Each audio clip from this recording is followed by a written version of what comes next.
राज्यसभा सांसद के छोटे भाई नंदलाल कोरी जी के साथ वर्तमान ग्राम प्रधान सुनील सिंह से भी हमारी बात हुई। उनसे जानेंगे कि इस गांव के विकास में कितना सहयोग राज्यसभा सांसद जी का मिला और इस गांव के विकास के लिए वह कितना तत्पर है। सांसद बिरलाल के भाई नंदलाल पूर्व प्रधान, जो कि पूर्व प्रधान है, जहाँ से जुड़ी यादों को और इसके साथ साथ यहाँ जो कुछ हुआ है उसके बारे में जानते हैं। हाँ बताइए, यहाँ पे आज सांसद जी आए, बिरलाल जी, उन्होंने अमृत सरोवर का उद्घाटन किया और भी कार्यों को उन्होंने उद्घाटन किया। क्या है रूपरेखा, बताइए कैसे क्या?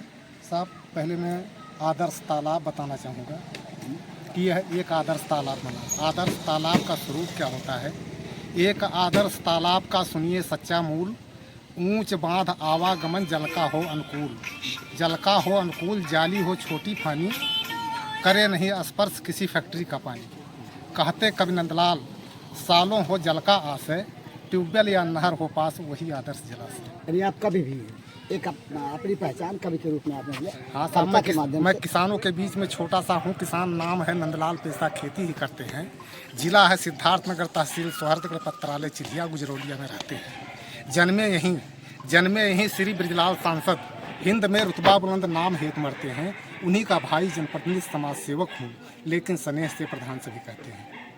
प्रधान जी से जानते हैं, अरे कुछ नहीं हो गया। आज सांसद जी ने यानी बिरलाल जी ने इस यहाँ के अमृत सरोवर का उद्घाटन किया। इसके साथ और कौन कौन से कार्य रहे हैं जो उनके द्वारा संपादित कराए गए? बड़ा ही हर्ष के साथ कहना चाहता हूँ कि ये बड़ा ही शुभ है, घड़ी है कि आज ऐसा कुछ आभास हो रहा है, जैसे सर ने भी कहा था कि पूर्वज, तो वास्तव में ऐसा कुछ आभास हो रहा है कि अगल बगल हमारे पूर्वज या तो कहीं से देख रहे हैं या तो हमको ऐसा आभास हो रहा है कि वह धन्य है मुहूर्त, वह आज यह घड़ी है कि मेरे ही कार्यकाल में साहब परम आदरणीय परम पूजनीय ऐसे महापुरुष का अब जन्म दोबारा गुजरौलिया खालसा में नहीं होगा।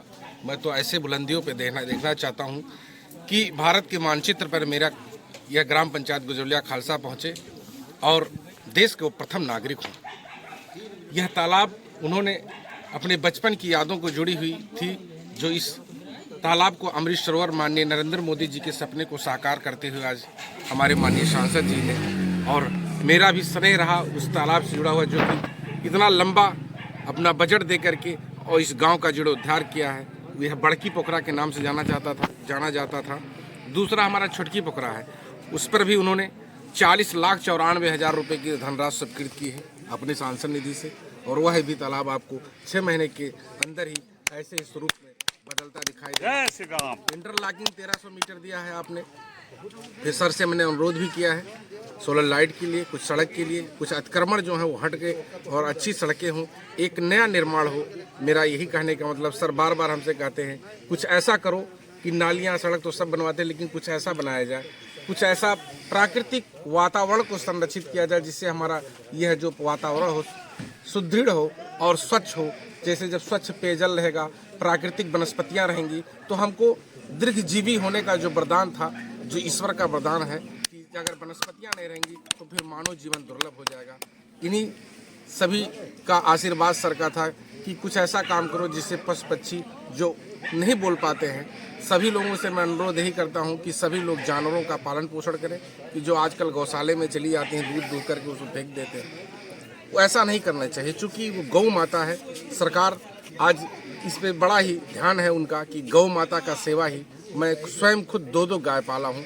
अभी आप लोगों के आशीर्वाद से मेरे यहाँ गिर नस्ल की एक बच्चिया पैदा हुई है, जो ये हमारे इस गांव में किसी के पास नहीं है। कहते हैं लोग कि गिर नस्ल में स्वर्ण भस्म पाया जाता है। अभी साहब ने कहा कि इसका घी 4,000 रुपये किलो दिल्ली वगैरह में मिलता है। तो आशीर्वाद रहा कि ऐसे नस्ल का पैदा हुए, और गांव के इस चौमुखी विकास के लिए सबसे पहले मैं श्रेय देना चाहता हूं परम पूजनीय परम आदरणीय हमारे राज्यसभा सांसद जी, जो उन्हीं को जाता है। मैं उनका छोटा अनुज और उनके चरण को पखाड़ते हुए और उन्हीं का आशीर्वाद प्रदान करना चाहता हूं कि हमेशा सदियों उनके चरणों में मैं बना रहूं और उनकी संग में